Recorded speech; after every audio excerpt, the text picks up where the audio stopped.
मैं आपको उड़ीसा के मयूरभंज जिले में अवस्थित सिमिलीपाल नेशनल पार्क के बारे में बताने वाली हूँ। ये नेशनल पार्क एक टाइगर रिजर्व भी है। सिमिलीपाल नेशनल पार्क के अंदर 3 संरक्षित क्षेत्र है जो कि 2750 वर्ग किलोमीटर की एरिया में फैला हुआ है। सिमिलीपाल टाइगर रिजर्व, इसके साथ ही कुलडीहा वन्य जीव अभयारण्य भी है। ये भारत का सबसे बड़े राष्ट्रीय उद्यानों में से 7वें नंबर पर आता है। सिमिलीपाल राष्ट्रीय उद्यान में आपको ज़्यादातर लाल रेशमी कपास के पेड़ नजर आएंगे जो कि दिखने में बहुत सुंदर होते हैं।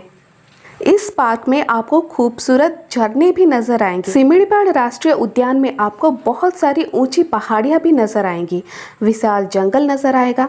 इसके साथ ही आपको बाघ, तेंदुआ, एशियाई हाथी, सांभर, भौंकने वाले हिरन, गौर, जंगली बिल्ली, जंगली सुअर, लंगूर, विशाल गिलहरी भी देखने को मिल जाएगी। सिमिलीपाल नेशनल पार्क में आपको ममल्स के 1076 प्रजातियां देखने को मिल जाएगी। इसके साथ ही 29 प्रजाति के सांप भी देखने को मिल जाएंगे और 231 प्रजाति की पक्षियां भी आपको देखने को मिल जाएगी। सिमिलीपाल अभयारण्य मुख्य रूप से राजघराने के शिकारगाह के रूप में उत्पन्न हुआ था। जब मयूरभंज जिले में राजाओं का समय था और राजा शासन किया करते थे, तब के जमाने में इस जंगल को वो लोग शिकार के लिए आते थे। ऐसे शिकार करते करते यहाँ के बहुत से जीव विलुप्त की कगार पर आ गए।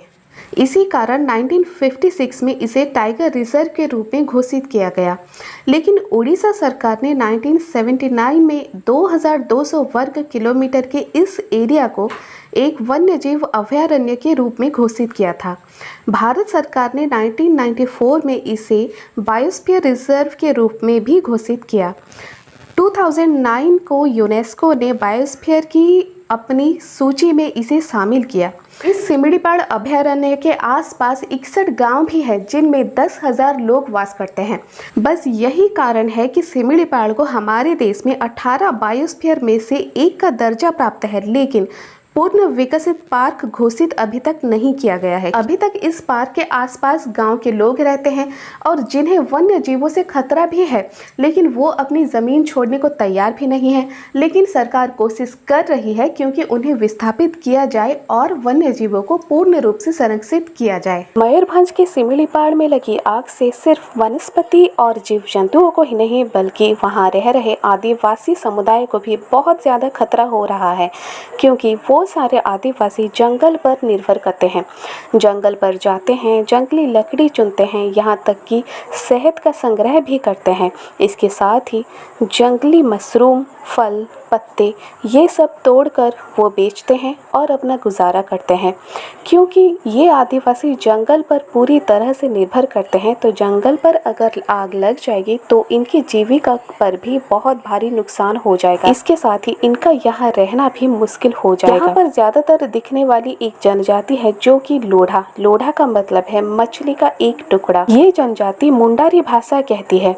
2011 की जनगणना के अनुसार इस जनजाति की संख्या 8,905 थी। अगर आप वन्य जीव देखने की इच्छा रखते हैं, इसके साथ ही आपको सुंदर जंगल देखने हैं, ऊंची पहाड़ियां देखनी है, सुंदर झरने देखने हैं, तो आप सिमिलीपाल नेशनल पार्क घूमने आ सकते हैं। आप यहां पर नवंबर से लेकर मार्च के अंदर कभी भी आ सकते हैं, क्योंकि तब का मौसम बहुत ही सुहाना होता है। वैसे गर्मियों के मौसम में सिमिलीपाल नेशनल पार्क का टेम्परेचर इतना ज़्यादा नहीं बढ़ता, क्योंकि ये जंगलों से घिरा हुआ है और यहाँ आपको इतने घने जंगल नज़र आ जाएंगे, इतने ऊंचे ऊंचे पेड़ नज़र आएंगे कि यहाँ आपको गर्मी का एहसास ही नहीं होगा। लेकिन बेस्ट मौसम यही होगा कि आप सर्दियों के मौसम में आए, तभी आपको घूमने का मज़ा आएगा। और वैसे भी उड़ीसा का जो पश्चिम का एरिया होता है, जैसे कि मयूरभंज एरिया हो गया, वहाँ पर सर्दी का मौसम बहुत ही सुहाना होता है। आप उड़ीसा के बाहर से हैं तो आप भुवनेश्वर फ्लाइट से आ सकते हैं। वहाँ से आप टैक्सी भी रिजर्व करके जा सकते हैं। अगर आप बस से भी जाना चाहें तो भी आप बस से जा सकते हैं। अगर आप ट्रेन से आना चाहते हैं तो भी ठीक है, आप वहाँ से टैक्सी या बस पकड़कर जा सकते हैं मयूरभंज।